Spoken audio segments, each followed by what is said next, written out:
हाय दोस्तों, अगर आप मीरा रोड मुंबई में ऐसा प्रॉपर्टी देख रहे हैं जो छोटा हो, अफोर्डेबल हो और बिल्कुल प्राइम लोकेशन पे हो, यहाँ से हाईवे की connectivity, school, college, mall, multiplex, theatre, vegetable market वगैरह एकदम आसपास में हो, ऐसे प्राइम लोकेशन पे हो, तो आज जो मैं प्रॉपर्टी लेके आया हूँ इसमें 1 रूम किचन, 1 BHK छोटा और 1 BHK बड़ा, 3 टाइप में है। अफोर्डेबल बजट वाली प्रॉपर्टी है, 23 माले का टावर है। अगर इस तरह का आप चॉइस रखते हैं तो आज मैं आपके लिए लेके आया हूँ जो आपके परफेक्ट चॉइस है। प्रोजेक्ट का नाम है अपना घर मीरा रोड। आइए कुछ झलकियां देखते हैं, फिर आगे पूरा डिटेल में देखते हैं।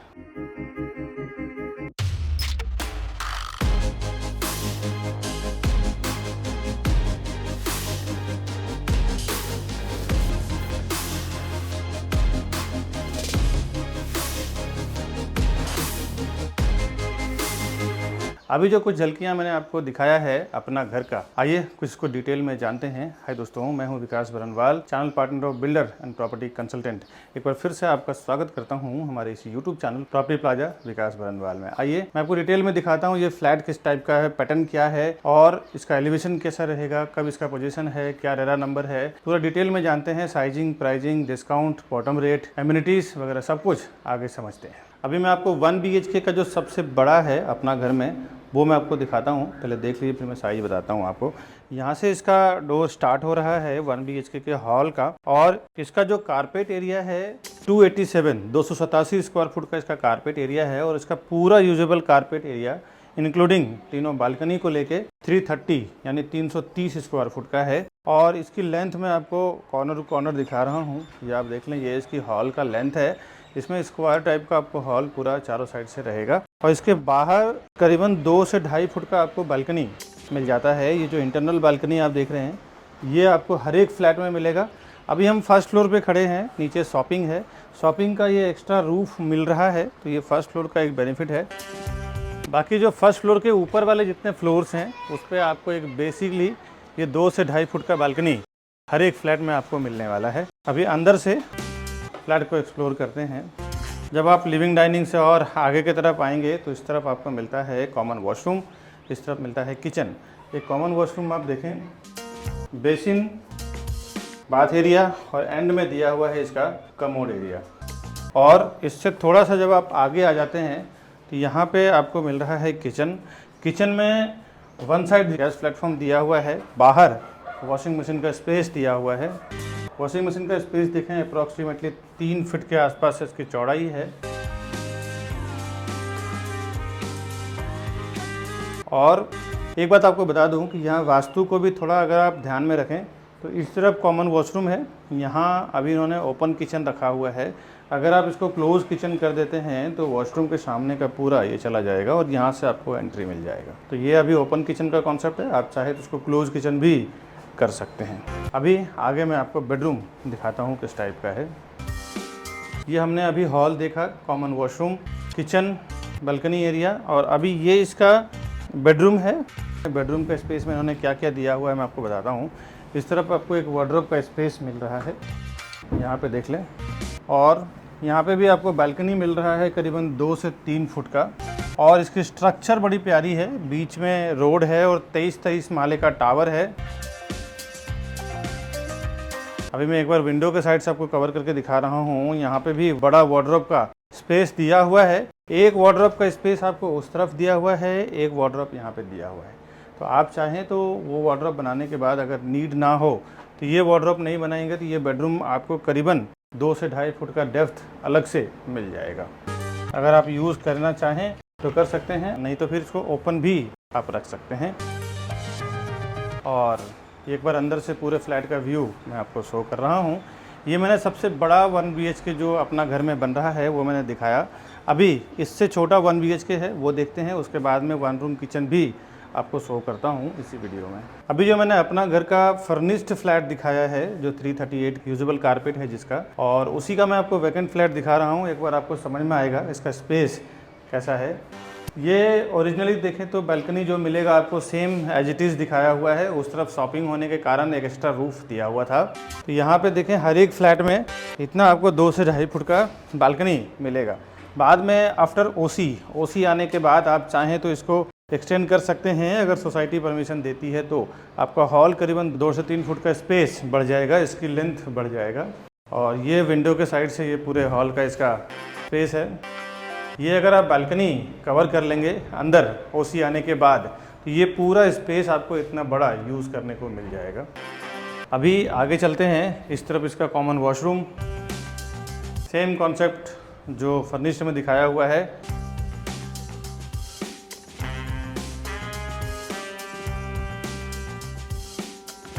और इस तरफ आपको मिल रहा है किचन। किचन में बाहर ड्राई बालकनी दिया हुआ है वॉशिंग मशीन के लिए।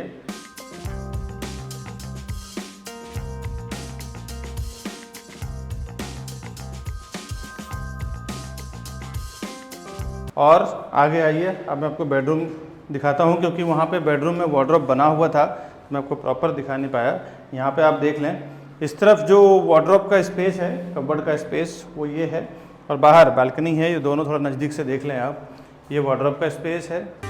तो ये बाहर आपको 2 से 3 फुट का बालकनी मिल रहा है। और ये जो वार्डरोब का स्पेस है, यहाँ पे अगर आप कबर्ड वहाँ पे बना देते हैं तो इस जगह के इस्तेमाल करने की ज़रूरत आपको नहीं पड़ेगी। अगर ज़रूरत है तो आप यहाँ पे भी बना सकते हैं। एक बेडरूम का प्रॉपर स्पेस यहाँ पे दिया हुआ है। ये एक बार अंदर से पूरे फ्लैट का व्यू देख लें। अभी चलते हैं इससे जो छोटा साइज है 1 BHK का, वो देखते हैं, उसके बाद 1 रूम किचन। अभी मैं आपको अपना घर का 1 BHK दिखा रहा हूँ। सबसे बड़ा 1 BHK मैंने अभी आपको दिखाया है, उसके बाद का जो 1 BHK है उससे थोड़ा छोटा साइज है, वो देखते हैं कि किस टाइप का है। यहाँ से इसका फ्लैट स्टार्ट हो रहा है और ये प्रॉपर इसका आप देखें स्क्वायर में इसका लिविंग डाइनिंग यानी कि हॉल दिया हुआ है। इसके बाद आपको दिया हुआ है 2 से 2.5 फुट का बालकनी, ये जो पूरे स्ट्रक्चर में रहेगा अप टू डाउन। और एक बार मैं आपको विंडो साइड से दिखाऊं कि अगर आप चाहें तो बाद में ओसी आने के बाद सोसाइटी अगर परमिट करती है, वैसे तो सारों को करेगी क्योंकि ये बालकनी वैसे भी यूज़ का नहीं है। ये जब आप हॉल को एक्सटेंड कर देंगे 2 से 2.5 फुट इसका लेंथ बढ़ जाएगा। आफ्टर ओसी आप उसको एक्सटेंड कर सकते हैं और आप देखें ये साइज़ में आपको हॉल मिल जाएगा। उसके बाद चलते हैं अंदर, देखते हैं हॉल के आगे क्या है इसका। इस तरफ कॉमन वॉशरूम है। और एक बार बता दूं दोस्तों कि ये 301 स्क्वायर फुट का इसका पूरा यूजेबल कारपेट एरिया है और 249 इसका रेरा कारपेट एरिया है। आगे मैं और डिटेल में पूरा बताऊंगा, फिलहाल मैं एक आइडिया के लिए बता दूं। इस तरफ इसका कॉमन वॉशरूम और कॉमन वॉशरूम के जस्ट आप थोड़ा सा आगे आते हैं तो आपको मिल जाता है किचन। किचन में एक तरफ आपको गैस प्लेटफॉर्म, सर्विस प्लेटफॉर्म मिल रहा है और सामने आपको वॉशिंग मशीन के लिए ड्राई एरिया मिल रहा है जो करीबन 3 फुट विड्थ है उसका।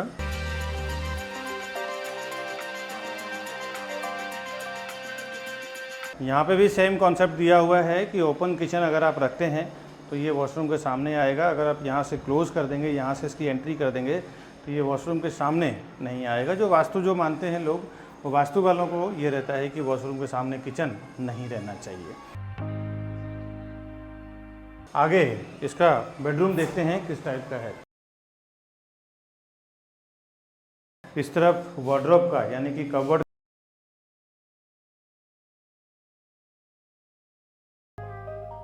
इसका कबर्ड एरिया, और इसके जस्ट बगल में आप देखें बालकनी दिया हुआ है 2 से 2.5 फुट का। इसको भी एक्सटेंड कर सकते हैं आफ्टर ओसी। एक बार बालकनी से मैं आपको विंडो के साइड से दिखा दूं।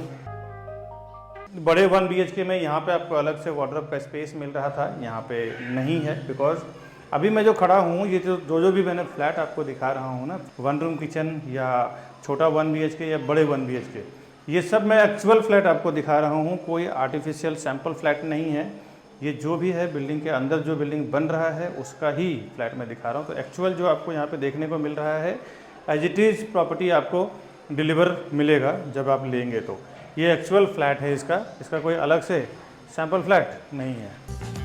तो ये मैंने आपको दिखाया यहाँ का सेकंड नंबर पे 1 BHK है, जो बड़े वाले से छोटा 1 BHK है। अभी मैं आपको अपना घर का 1 रूम किचन दिखा रहा हूँ, जो अभी देखें ये इसका पहला एक रूम बोल सकते हैं, हॉल है। इसके बाद आपको 2 फुट के आसपास मिल रहा है बालकनी। ये हर एक फ्लैट में आपको मिलने वाला है। इसको आप ओसी आने के बाद मर्ज कर सकते हैं, तोड़ के आगे बढ़ा सकते हैं अगर सोसाइटी परमिशन देती है तो। इसके कनेक्टेड आपको किचन मिल रहा है, प्लेटफॉर्म मिल रहा है, ये पैटर्न पे आपको मिलेगा यहाँ का 1 रूम किचन। और इस तरफ मिल रहा है आपको वॉशरूम आप देख लें, इसमें कमोड आएगा और बाथ एरिया आएगा, साथ ही साथ एक वॉश बेसिन भी आएगा। फ़िलहाल अभी इसमें फिटिंग्स दिया नहीं है, लेबर लोग ख़राब कर देते हैं इसके लिए। जो रेडी आपने देखा है 1 BHK वैसे ही सेम वॉशरूम यहाँ पे आने वाला है। और ये किचन के साथ में दिया हुआ है वॉशिंग मशीन के लिए ड्राई एरिया।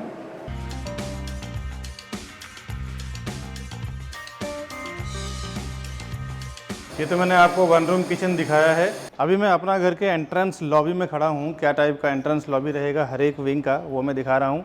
ये ऊपर का एलिवेशन है और ये एंट्रेंस लॉबी में जो टाइल्स और मार्बल्स मिल रहा है, इस तरफ दोनों तरफ साइड वॉल्स हैं। यहाँ पे अभी कुछ टाइल्स वगैरह डिज़ाइन या पेंट आएगा, बट अभी खाली फ्लोर का काम हुआ है। प्रोजेक्ट ये पूरा अंडर कंस्ट्रक्शन है। अभी धीरे धीरे मैं दिखाता हूँ किस टाइप का है। ये इसकी पूरी पैसेज रहेगा और इस तरफ स्टेयरकेस है, यहाँ पे लिफ्ट आएगा। इसका 2 हाई स्पीड लिफ्ट रहेगा इसमें। अभी मैं एक साइड खड़ा हूँ अपना घर का। ये पूरा ओपन स्पेस है और यहाँ से हाई राइज से थोड़ा आप 4 से 5 माले के ऊपर जाएंगे तो ऊपर से आपको संजय गांधी नेशनल पार्क का व्यू, क्रिक का व्यू ये चारों तरफ मिलता है। बिकॉज ऐसे लोकेशन पे है, यहाँ से हाईवे मुश्किल से 1 से 2 मिनट के वॉकिंग डिस्टेंस पे आप पहुँच जाते हैं। अभी मैं आगे और दिखाता हूँ क्या टाइप का बनाया हुआ है ये पूरा कॉम्प्लेक्स। अभी मैं आपको अपना घर के बीच में खड़ा हूँ। जो 13 बिल्डिंग का पूरा ये कॉम्प्लेक्स है और फुल स्विंग में डे नाइट काम चल रहा है बहुत ही स्पीड में। फेज़ 1 तो इसका हैंडओवर हो चुका है, फेज़ 2 भी हैंडओवर हो चुका है, फेज़ 3 का काम जोर शोरों में चल रहा है। ये देख रहे हैं कंक्रीट रोड ये लोग खुद अंदर बना के दे रहे हैं। बिल्डिंग के जस्ट बैक साइड में इसके कुछ amenities, garden, kids play area, senior citizen area, ये एमिनिटीज़ ये लोग देने वाले हैं। ये जो कॉम्प्लेक्स है 60-40 का रेशियो है। 60% में कंस्ट्रक्शन है और 40% इसका पूरा ओपन एरिया है। और बाकी आगे डिटेल में आपको बताता हूँ। अभी मैं खड़ा हूँ अपना घर फेज़ 3। अपना घर फेज़ 1 ये डिलीवर कर चुके हैं, अपना घर फेज़ 2 भी डिलीवर कर चुके हैं। फेज़ 3 का आप सराउंडिंग देखें, काम बड़े ज़ोरों शोरों में चल रहा है। 23 माले का टावर है, सब हाई राइज टावर ये बना रहे हैं। और ये इसका मेन रोड है। मेन रोड में सीमेंट कंक्रीट रोड बना रहे हैं। कंक्रीट रोड एक बार बन जाने के बाद करीबन 30-40 साल के लिए काम ख़त्म हो जाता है। बीच में कोई क्रैक नहीं आता, कोई प्रॉब्लम्स नहीं आती। ये अपना घर के बीच में ही ये पूरा रोड बना रहे हैं और बिल्डिंग के बैक साइड में इसके कुछ एमिनिटीज़ रहेगा। तो इसमें भी गार्डन्स वगैरह, सीनियर सिटीजन एरिया वगैरह, किड्स प्ले वगैरह भी इसमें ये देने वाले हैं। अभी ये अंडर कंस्ट्रक्शन है तो मैं जितना बना है वो शो कर रहा हूँ। आगे जब बनेगा तब देखेंगे। फ़िलहाल कुछ मैं PDF के ज़रिए आपको बताऊंगा आगे वीडियो में। अभी मैं खड़ा हूँ अपना घर फेज़ 3 के लोकेशन पे। आप देखें ये इसकी बहुत ही खूबसूरत एंट्रेंस है, मेन एंट्रेंस रहेगा ये। और ये जो बिल्डिंग जो कॉम्प्लेक्स बन रहा है ये प्रॉपर 3 रास्ते पे बन रहा है। एक आपको यहाँ से भी आप सीधा हाईवे निकल जाते हैं और इस तरफ आपको अपना घर JP इंफ्रा, अपना घर फेज़ 2 की तरफ निकलते हैं। और जस्ट इसके बैक साइड आप देखें मीरा रोड के अंदर एंट्री करते हैं। ये प्रॉपर 3 रास्ते के प्राइम लोकेशन पे बन रहा है। आने वाले टाइम में इसका बहुत बढ़िया एप्रिसिएशन आने वाला है। यहाँ पे मेट्रो स्टेशन हार्डली वॉकिंग आपको 5 मिनट का है, जहाँ प्लेजेंट पार्क का जो मेट्रो स्टेशन है वहाँ पे आप पहुँच सकते हैं या हाईवे वाले पे पहुँच सकते हैं। तो इसमें इन्वेस्टमेंट भी बढ़िया है और रहने के लिए भी अगर आप अफोर्डेबल होम देख रहे हैं दोनों लेवल पे बहुत ही खूबसूरत इन्वेस्टमेंट है ये। अभी जो मैंने प्रॉपर्टी आपको शो किया है ना अपना घर फेज़ 3 का, इसका मैं डिटेल आपको बता दूँ। Over 4,000 satisfied families with our company. Because we are working with Mumbai best reputed builders with 100+ team members. We are providing services like your dreams. And we have received 100 awards and certificates with over 15 years of experience and 1200 project reviews on YouTube. The best real estate company. Property plaza Vikas Barnwal. ये located है विनय नगर में, western express highway के पास ये आता है, दारास ढाबा के पास। बिल्कुल western express highway से टच है ये, वहाँ से हार्डली 1 से 2 मिनट का वॉकिंग डिस्टेंस है वेस्टर्न एक्सप्रेस हाईवे का और मेट्रो स्टेशन का। 7-Eleven कंस्ट्रक्शन यहाँ के विधायक रह चुके हैं नरेंद्र मेहता साहब, उनकी कंपनी है 7-Eleven कंस्ट्रक्शन। इसी कंपनी का ये प्रोजेक्ट है अपना घर फेज़ 3। अपना घर फेज़ 1 ये कंप्लीट बना के विद OC ये डिलीवर कर चुके चुके हैं, अपना घर फेज 2 भी डिलीवर कर चुके हैं। ये पूरे वहाँ पे लोग रह रहे हैं, रेडी टू मूव प्रॉपर्टी भी वहाँ पे है। और अभी ये अंडर कंस्ट्रक्शन प्रॉपर्टी है जो मैं बात कर रहा हूँ अपना घर फेज 3 का। इसमें करीबन 15 से 20 साल पुराना कंपनी है ये 711 कंस्ट्रक्शन। इन्होंने ऑलरेडी कई बिल्डिंग बना चुके हैं, जैसे अपना घर phase 1, phase 2, phase 3। 7 square academy school भी इनका ही है। 711 क्लब इन्होंने काफी एक बड़ा बनाया हुआ है, करीबन 14-15 एकड़ में, जो अपने आप में 7 स्टार क्लब है। 711 कोर्टयार्ड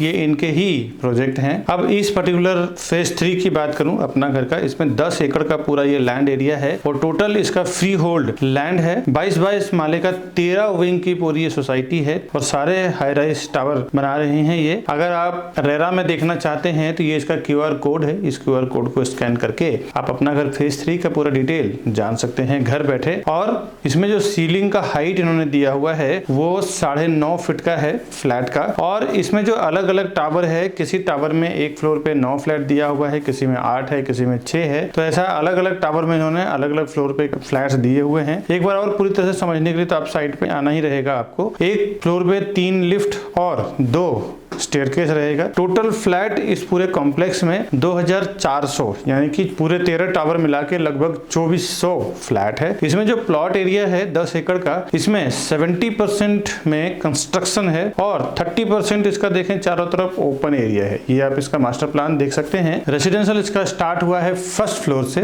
और कुछ जो एमिनिटीज है इसमें सब ग्राउंड फ्लोर पे ही दिया हुआ है। पार्किंग भी ग्राउंड फ्लोर पे ही है। अगर रेरा नंबर के थ्रू आप रेरा के वेबसाइट पे देखना चाहते हैं क्या इसका डिटेल वगैरह है, इसका महारेरा नंबर है P5170001620। इस महारेरा नंबर के थ्रू रेरा के वेबसाइट पे आप देख सकते हैं क्या इसमें साइजिंग, प्राइजिंग, क्या अप्रूवल मिला हुआ है, कितने माले का पासिंग है, क्या इसका कारपेट एरिया है। ये सारा आपको रेरा के वेबसाइट पे मिल जाएगा। दोस्तों आपकी जानकारी के लिए बता दूं कि कोई भी प्रोजेक्ट को जब तक रेरा से अप्रूवल नहीं मिलता है तब तक उस प्रॉपर्टी का डेवलपर ना रजिस्ट्रेशन कर सकते हैं ना प्रमोशन कर सकते हैं। रेरा के परमिशन मिलने के बाद ही किसी प्रोजेक्ट में कोई भी बिल्डर एक्टिविटी कर सकते हैं।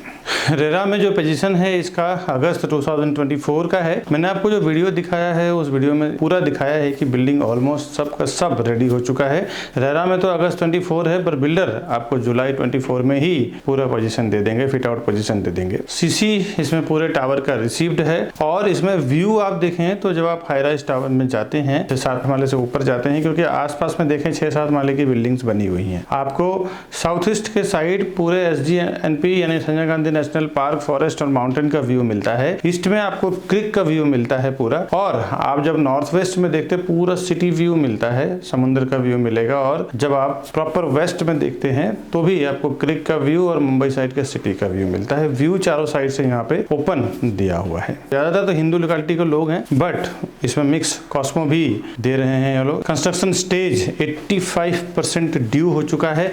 22 माला सारे के सारे प्रोजेक्ट का ऑलमोस्ट कंप्लीट हो चुका है। चाहे आप लोन करें या अपना सेल्फ फंड दें, इसमें आपको 85% पेमेंट आपको ड्यू है तो उतना पेमेंट आपको करना पड़ सकता है। सारे बैंकों से लोन हो जाएगा। जिस भी बैंक से आप लोन लेना चाहें इजिली आपको लोन मिल जाएगा इसमें, जहां पे भी आपका सर्विस अकाउंट हो, बिजनेस अकाउंट हो, हर जगह से। कॉन्फ़िगरेशन इसमें बहुत ही खूबसूरत है। बहुत ही छोटे प्राइस में इन्होंने बनाया हुआ है। इसमें 1 BHK है छोटा, 1 BHK बड़ा और 1 रूम किचन। प्राइजिंग साइजिंग पे आता हूँ, कुछ और डिटेल जानते हैं इसमें आसपास में लोकेलिटी कैसी है, कनेक्टिविटी क्या है वो समझते हैं। इसकी मैं एमिनिटीज आपको बता दूं कि garden and walking path, landscape lawns, garden and gazebo, sit out area, kids play area, Ganesh मंदिर, open parking, covered parking, rain water harvesting, jogging track, ये सारा यहाँ पे आपको एमिनिटीज मिल जाएगा इस प्रोजेक्ट के अंदर। यहाँ से आपको 5 से 10 मिनट के ट्रैवलिंग डिस्टेंस पे RBK स्कूल, मिरर railway station, Poddar international school, तो यहाँ से हार्डली 2 मिनट का वॉकिंग डिस्टेंस है। Vegetable market, super market, Sai palace hotel, Bhakti Vedanta hospital, NL Dalmia college, Pali village resort, Delhi Darbar, LR Tiwari college, ये सब यहाँ से मुश्किल से 5 से 10 मिनट के ट्रैवलिंग डिस्टेंस पे आप रीच कर जाते हैं। 10 से 15 मिनट में सेंट सोंजर school, Thakur mall, Maxus mall, Rassaz mall and multiplex theatre, PVR cinema, D mart, big bazaar, smart bazaar, ये सब 5 से 10 मिनट के ट्रैवलिंग डिस्टेंस पे आप रीच कर जाते हैं। एयरपोर्ट यहाँ से आधे से 1 घंटे के अंदर आप पहुंच जाते हैं। अब आइए इसका 1 रूम किचन, 1 BHK और 1 BHK देखते हैं कैसा क्या साइज है। 1 रूम किचन इसका जो पहला है, जो सबसे छोटा फ्लैट है, 158 स्क्वायर फुट का इसका रेरा कारपेट एरिया है और इसका जो यूजेबल कारपेट एरिया है including balcony and passage and overall 200 square foot का इसका यूजेबल कारपेट एरिया है 1 रूम किचन का, जिसकी प्राइस 24,80,000 से लेके 27 लाख के बीच में है, यानी कि 24.80 लाख टू 27 लाख ये इसकी 1 रूम किचन की प्राइस है। अब आते हैं 1 BHK स्टूडियो, इससे बड़ा जो 1 BHK है उसका कारपेट एरिया 249 यानी 249 स्क्वायर फुट का उसका रेरा कारपेट एरिया है। यूजेबल कारपेट एरिया उसका 300 स्क्वायर फुट है इंक्लूडिंग बालकनी के साथ 300 स्क्वायर फुट का इसका 1 BHK है। इसकी प्राइस 38 लाख से 41 लाख के बीच में है, यानी 38 टू 41 लाख के बीच में आपको 1 BHK आएगा। सबसे बड़ा 1 BHK जो है उसका रेरा कारपेट एरिया है 287 और इसका यूजेबल कारपेट एरिया आपको मिलेगा 338, जिसमें बालकनी इंक्लूड किया हुआ है। और इसकी प्राइस की बात करूं 42 लाख से लेके 46 लाख के बीच में आएगा, यानी कि 42 लाख से लेके 46 लाख के बीच में ये 1 BHK जो सबसे बड़ा है उसकी प्राइस आएगा। ये जो आप फ्लैट देख रहे हैं, अब ये फ्लैट में जब बालकनी बाहर जो है जब आप ऐड कर देंगे आफ्टर OC ऑक्यूपेंसी सर्टिफिकेट आने के बाद, जब इसकी बालकनी को आप अंदर मर्ज कर देंगे ना, तो आपका हॉल बड़ा हो जाएगा, बेडरूम भी बड़ा हो जाएगा। अगर आप करना चाहें तो ये आफ्टर OC पोजीशन मिलने के बाद आप कर सकते हैं। ओपन पार्किंग तो उसमें रहेगा ही, ऑलरेडी मैं दिखा चुका हूं। अगर आप पर्सनल पार्किंग लेना चाहते हैं तो करीबन 6 से 7 लाख रुपए का इसमें कवर्ड पार्किंग आएगा, स्टील कवर्ड पार्किंग आएगा, जहां आपका गाड़ी पूरी तरह से सेफ रहता है। तो पार्किंग भी लेना चाहें तो ले सकते हैं। आगे का वीडियो आप जरूर देखें, उसमें मैंने सेल्स के टेक्निकल प्रोसेस के ऊपर बताया है कि कैसे डेवलपर डिजाइन करते हैं अपने प्राइस को, क्या उनका कंस्ट्रक्शन कॉस्ट आता है, कितना प्रॉफिट रेशियो रहता है, वो सब आपके नॉलेज के लिए आगे का वीडियो आप जरूर देखें। सारा टेक्निकल प्रोसेस में पता चलेगा। आपके लिए तो बेनिफिशियल है ही, आगे आपको आने वाले जनरेशन फैमिली के लिए भी, आपके फ्रेंड्स के लिए भी है, तो वो वीडियो आप जरूर देखें। और इस वीडियो को देखने के बाद अपने फैमिली और फ्रेंड्स से शेयर भी करें, अगर उनको भी प्रॉपर्टी की जरूरत हो या फिर ये नॉलेज की जरूरत हो, उनको भी पता चले और आने वाले फ्यूचर में काम आए। बहुत सारे लोग हमारे इस वीडियो को देखने के बाद डायरेक्ट चले जाते हैं प्रॉपर्टी खरीदने के लिए। उन्हें ऐसा लगता है कि मैं प्रॉपर्टी डायरेक्ट लूंगा तो हमारा ब्रोकरेज का फीस यानी CP जो चैनल पार्टनर होते हैं उसका ब्रोकरेज चार्ज बच जाएगा। दोस्तों आपको एक बार बता दूं, बिल्डर के पास इतना टाइम नहीं होता कि वो वहां पे बैठ के प्रोजेक्ट को बेचे। क्या क्या चीजों को वो इंक्लूड करते हैं। जब कोई भी फाउंडेशन वो डालते हैं ना किसी प्रोजेक्ट का है, तो एक नई कंपनी बनाते हैं ज्वाइंट वेंचर में या फिर खुद की CA के द्वारा, और उसके बाद क्या क्या चीजें कैलकुलेट होता है एक प्रोजेक्ट को सेल करने के लिए, वो आज आप ध्यान से समझें। पहले तो लैंड का प्राइस कैलकुलेट होता है, उसके बाद जो CA के चार्जेस होते हैं, इंजीनियर का चार्जेस होता है, आर्किटेक्ट का चार्जेस होता है, साथ ही साथ ये सब होने के बाद फिर वो कंस्ट्रक्शन होगा।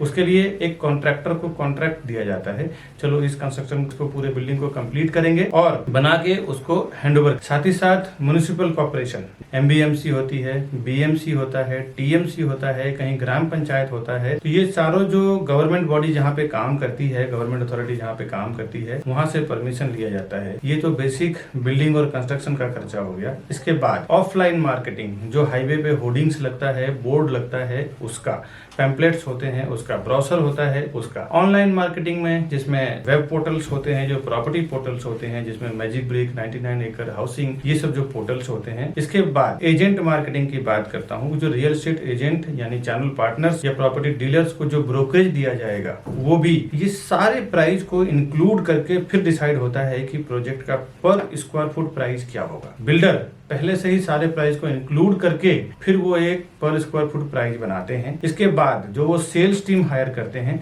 सेल्स टीम का भी जो 2 से 3 साल में क्या खर्च आएगा सेल्स टीम को लेके, एक 10 लोगों की या 8 लोगों की टीम होगी उस प्रोजेक्ट को बेचने में, उसका भी पूरा एक एक्सपेंस जोड़ दिया जाता है। पूरा एक्सपेंस जोड़ने के बाद पर स्क्वायर फुट प्राइस डिसाइड करते हैं, फिर वो मार्केट में लॉन्च करते हैं कि ये प्राइस में बेचना है। तो फ्रेंड्स, कहाँ से आपका प्राइस बचेगा ये आप एक कैलकुलेशन लगा सकते हैं। आप देखें कहीं कहीं पे सोल सेलिंग टीम नहीं होती और कहीं कहीं पे उनकी सेल्स टीम नहीं होती, तो किसी किसी को मैंडेट दे दिया जाता है कि भाई मैं 500 से 1000 फ्लैट का प्रोजेक्ट बना रहा हूँ, मेरा काम है बनाना और आपका काम है सेल करना। दोस्तों उसमें ना एक अच्छा खासा पर स्क्वायर फुट पे कमाई होती है, 500,000 रुपीज पर स्क्वायर फुट पे कमाई होती है मैंडेट टीम की। एक प्राइस डिसाइड होता है कि इतना बॉटम प्राइस आपका है, इसके ऊपर जो भी मैं प्राइस में सेल करूंगा पूरा का पूरा मेरा रहेगा। सपोज बिल्डर अगर 15,000 रुपये 15,000 रुपीज़ पर स्क्वायर फुट अगर प्राइस वो देता है सेल करने के लिए, और मैंडेट टीम जो होती है, सोल सेलिंग टीम जो होती है,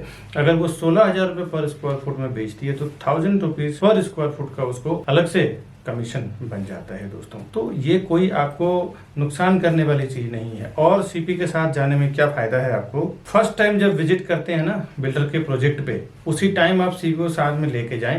नहीं तो कई बार ऐसा मैंने देखा है प्रैक्टिकल की, विकास जी मैंने जाके वहाँ पे विजिट किया है, अब आप बताइए प्राइसिंग में क्या करा पाएंगे। इस चीज को देख के दोस्तों मैंने कई बार देखा है कि एक बार जब आप बिल्डर के सिस्टम में एंटर कर जाते हैं, उनके सॉफ्टवेयर पे आपका नाम, आपका कॉन्टैक्ट नंबर जब एक बार रजिस्टर हो जाता है तो आप तकरीबन 3 से 6 महीने के लिए आप उनके साथ लॉक हो जाते हैं। उसके बाद जब क्लाइंट हमारे पास आते हैं, बायर हमारे पास आते हैं कि हमारा प्राइस का क्या होगा, डॉक्यूमेंटेशन का क्या होगा, तो उसके बाद हम कुछ नहीं कर सकते, क्योंकि डेवलपर का ये कहना है कि ये हमारे डायरेक्ट कस्टमर है, इसमें आप इंटरफेयर ना करें। आप इंटरफेयर करेंगे तो फिर कुछ मतलब नहीं है, आपको हम कंसिडर ही नहीं करेंगे, आपको हम काउंट ही नहीं करेंगे। तो कभी भी फर्स्ट टाइम जब आप बिल्डर के प्रोजेक्ट पे जाते हैं तो उसी टाइम आप अपने सीपी को साथ में लेके जाएं, जिसको भी उस प्रोजेक्ट के रिलेटेड नॉलेज है। अभी मैं जो भी मार्केटिंग कर रहा हूँ ना अपने चैनल पे, इस सारे प्रोजेक्ट का आप देखें तो डॉक्यूमेंटेशन, डिटेल सब कुछ हमें पता होता है, तब जाके हम उस प्रोजेक्ट का प्रमोट करते हैं अपने चैनल पे, ऑनलाइन या फिर कोई भी वे से। प्रोजेक्ट का क्या डिमांड है, क्या सप्लाई है, उसका भी नॉलेज आपको नहीं है। रेरा के क्या नॉर्म्स लिखे हुए हैं, कमेंसमेंट सर्टिफिकेट क्या है, कब उसका ओसी आने वाला है, क्या उसका बिल्डिंग कंप्लीशन सर्टिफिकेट रहेगा, लीगल नॉर्म्स भी आपको पता नहीं होता है। उस एरिया में जो सीपी काम कर रहा है, चैनल पार्टनर काम कर रहा है, उसको पूरा ओवरऑल इन एंड आउट उस प्रोजेक्ट रिलेटेड पता होता है। दोस्तों कई बार हमने ऐसे बुकिंग करवाया है, देखा है कि जो डायरेक्ट कस्टमर गए हैं उन्होंने 15,700 में बुकिंग किया है, मैंने जो और मेरी टीम ने जो बुकिंग करवाया है 15,100 200 में बुकिंग कराया है। कहीं ना कहीं 600-700 रुपये का फर्क पड़ता है। 1000 से 2000 स्क्वायर फुट का अगर आप प्रॉपर्टी लेते हैं तो 700 के हिसाब से 1000 स्क्वायर फुट की प्रॉपर्टी की कीमत में आपको 7 लाख रुपए का फर्क पड़ता है। करीबन अगर जोड़ी फ्लैट आपने लिया तो 14 लाख रुपए चला जाता है। ये प्रॉपर्टी का मामला है दोस्तों। यहाँ पे ना 2-5 हज़ार 10 हज़ार का गेम नहीं होता। अगर थोड़ी सी चीज़ें आपको पता ना हो ना तो सीधे सीधे 10-15 लाख रुपए आप ज़्यादा से ज़्यादा दे के आ जाते हैं। और वहाँ पे क्या डिस्काउंट चल रहा है, क्या स्कीम चल रहा है, क्या ऑफर चल रहा है। कई बार तो ये देखने को मिला है कि बिल्डर प्रोजेक्ट लॉन्च करते हैं, स्टैम्प ड्यूटी जो 6% 7% आज के मार्केट में चल रहा है वो डिस्काउंट होता है। कभी कभी रजिस्ट्रेशन चार्ज डिस्काउंट होता है, कभी कभी पीएलसी यानी प्रीफर लोकेशन चार्ज नहीं होता, कभी कभी फ्लोराइज नहीं होता जो आपको पता नहीं होता है। बोर्ड पे लिखा होता है स्टैम्प ड्यूटी डिस्काउंट है, बट अब आप जाते हैं तो उससे ज़्यादा डिस्काउंट का टाइम खत्म हो चुका है। अभी आपको स्टैम्प ड्यूटी भरना पड़ेगा, स्टैम्प ड्यूटी पे करना पड़ेगा और उसके नाम पे फिर आपसे 5 से 10 लाख रुपए ज़्यादा ले लिया जाता है। ऐसे मैंने कई जगह एक्सपीरियंस किया है और बड़े बड़े ब्रांड का मैं आपको बता दूं डेवलपर हैं जिन्होंने ये काम किया है। मैं ब्रांड का नाम नहीं लेना चाहता ऑनलाइन, नहीं तो मेरे ऊपर काफ़ी रिस्क हो चुके, काफ़ी सारे केसेस भी चल रहे हैं, तो मैं ब्रांड का नाम तो नहीं लेना चाहता, लेकिन जनरल सी बात बता दूँ, बड़े बड़े ब्रांडेड डेवलपर की बात कर रहा हूँ जिन्होंने स्टैम्प ड्यूटी डिस्काउंट बोल के कस्टमर से स्टैम्प ड्यूटी का पैसा ले लिया, फ्लोराइज ले लिया और पीएलसी के नाम पे 4-4 5-5 लाख रुपया ले लेते हैं ये कि भाई हम आपको फॉरेस्ट फेसिंग में देंगे तो 5 लाख रुपए एक्स्ट्रा लेंगे, हाईवे फेसिंग में देंगे तो नॉर्मल प्राइस में सेल करेंगे। जो कोई इन्वेस्टर्स होते हैं ना वो जानते हैं एक प्रोफेशनल्स की कीमत। कई बार मेरे जो इन्वेस्टर्स हैं, एनआरआईस हैं, अब्रॉड के हैं या इंडियंस हैं, तो वो कहीं भी ऑफलाइन ऑनलाइन उनको इन्फॉर्मेशन मिलता है प्रोजेक्ट का, तो वो सामने से आके एक बार कांटेक्ट करेंगे कि विकास जी हमने ये प्रॉपर्टी देखा है, आप या फिर आपका कोई सेल्स पार्टनर हो हमारे साथ चलो, हमें वो प्रॉपर्टी परचेस करना है। क्योंकि उनको पता होता है कि एक प्रोफेशनल पर्सन जो हमेशा उस काम को लेके प्रैक्टिस कर रहा है, उसको जो नॉलेज है, उसको जो एक्सपीरियंस है, वो नॉलेज एक्सपीरियंस के साथ काम करेगा। तो आपका काम रोज का प्रॉपर्टी सेल करना नहीं है। आप 10 साल 20 साल 30 साल में जो लोग प्रॉपर्टी खरीदते हैं ना वही डायरेक्ट जाते हैं, कभी सीपी को छोड़ देते हैं तो कभी जो उनको रास्ता बताते हैं चैनल पार्टनर या ब्रोकर उनको छोड़ देते हैं और डायरेक्ट चले जाते हैं कि मेरा ब्रोकरेज बच जाएगा। दोस्तों जो हर 2 साल 3 साल में पैसे इन्वेस्टमेंट करते हैं, प्रॉपर्टी में ट्रेडिंग करते हैं, उनका पर्सनली एक सीपी या ब्रोकर या प्रॉपर्टी डीलर होता है जिसको वो हर प्रोजेक्ट पे लेके जाते हैं, वहाँ पे जाके वेरीफाई करवाते हैं, एक प्रॉपर डॉक्यूमेंटेशन चेक करवाते हैं, उनको सामने से ब्रोकरेज भी देते हैं, क्योंकि उन्हें पता है कि एक प्रोफेशनल पर्सन जो है वो अपने प्रोफेशन में एक्सपर्ट है, उसको साथ में देना बहुत ज़रूरी है। ये नए लोग जो 10-20 साल 30 साल में जीवन में 1-2 बार प्रॉपर्टी खरीदते हैं ना वही इस टाइप का काम करते हैं कि मैं प्रोजेक्ट पे जाऊं और हमारा ब्रोकरेज बच जाएगा, उसको क्रॉस कर दूं। ये सब कभी ना करें, बहुत सारे नुकसान से आप बच जाएंगे, आपको बहुत बेनिफिट होगा सीपी के साथ जाने में। आप ज़्यादा से ज़्यादा 1, 2 या 3 प्रॉपर्टी खरीदते हैं। हम लोग बिल्डर के साथ बल्क में साइन करते हैं, हम लोग 100-200 प्रॉपर्टी बेचेंगे। आप बिल्डर को 2 या 3 करोड़ 5 करोड़ का ट्रांजेक्शन कराएंगे, हम लोग 100-100 200 करोड़ 300 करोड़ दिलवाते हैं। आप एक जनरल सी बात सोचो दोस्तों, बिजनेस माइंडेड लोग, जो ज़्यादा पैसा देता है ना उसका ज़्यादा वैल्यू होता है। अगर हम 200 करोड़ 300 करोड़ बिल्डर को देने का कमिटमेंट कर रहे हैं, आप 1-2 करोड़ का अगर देने का कमिटमेंट कर रहे हैं, तो आप वो हमें ज़्यादा एंटरटेन करेगा या आपको ज़्यादा एंटरटेन करेगा, ये आप समझने की कोशिश करें।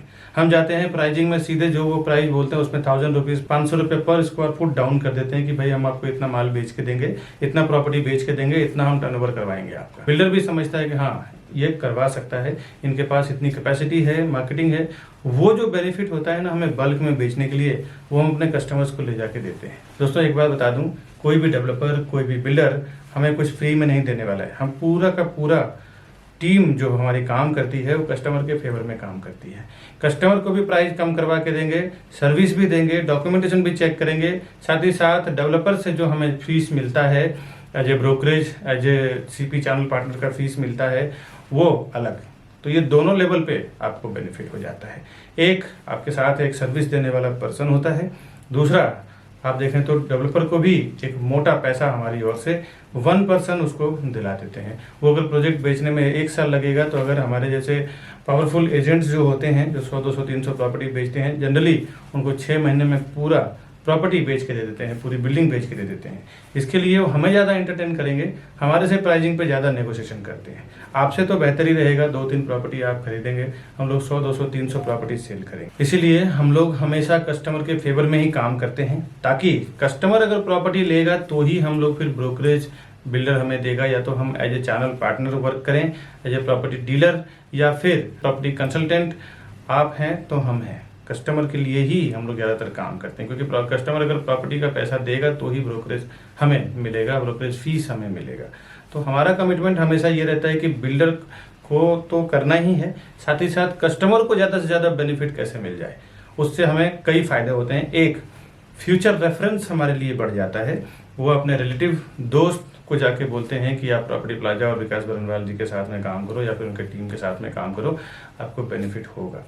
Demand and supply, in future अगर आप एनआरआईज हैं या फिर आप केयर टेकिंग नहीं कर सकते हैं, तो उसमें भी हमारी पूरी टीम होती है जो प्रॉपर्टी का केयर टेकिंग करना, बाद में रेंट आउट करना या फिर रीसेल करना हो जब उसका प्राइस एक लेवल पे हाइप हो जाता है तो, या फिर नए प्रॉपर्टी में इन्वेस्टमेंट करना, उसके लिए कुछ एडवाइजिंग हो गया या नया कोई अर्जेंट सेल प्रॉपर्टी आई तो वो एक नोटिफिकेशन देना, ये पूरी हमारी रिस्पॉन्सिबिलिटी होती है। हमारे कस्टमर को ज़्यादा से ज़्यादा बेनिफिट कैसे दिलाएं ताकि वो फ्यूचर में हमारे लिए रेफर करे अपने रिलेटिव को, अपने दोस्त को, अपने आसपास में रहने वाले लोगों को। दोस्तों सीपी के पास कई ऑप्शंस होते हैं, आपको पता नहीं होता कि एक लोकेशन में क्या क्या कौन सा प्रोजेक्ट चल रहा है, लेकिन बट एक चैनल पार्टनर के साथ काम करने में आपको प्रॉफिट क्या होता है, बेनिफिट क्या होता है, उसके पास कई ऑप्शंस होते हैं जो उसी प्रोजेक्ट से मिलता जुलता है। उसमें भी आपको हेल्प मिल जाता है कि क्या क्या कहाँ पे सर्वे करना है। दोस्तों आज जो मैंने आपको डिटेल दिया है अपना घर के बारे में इस वीडियो में, वो इतना ही। इस तरह जो नए प्रोजेक्ट है ना बहुत रेयर बनते हैं, जो अफोर्डेबल सेगमेंट में जो बनते हैं। ये मीरा रोड में पहली बार देखें तो इतना अफोर्डेबल सेगमेंट में इतना लग्जरी प्रॉपर्टी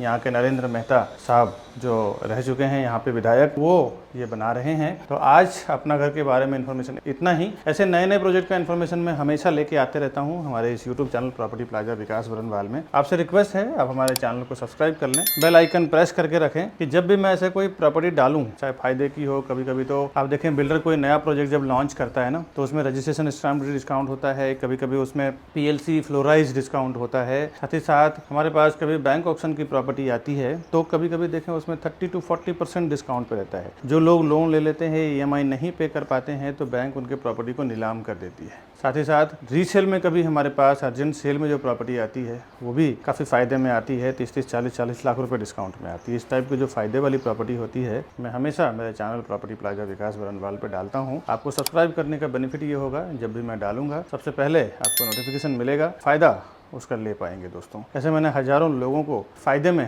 प्रॉपर्टी का डील करवा के दिया है, मैं और मेरी टीम ने। मिलता हूँ नेक्स्ट वीडियो में नए प्रॉपर्टी के साथ, तब तक के लिए हमें दीजिए इजाज़त। नमस्कार।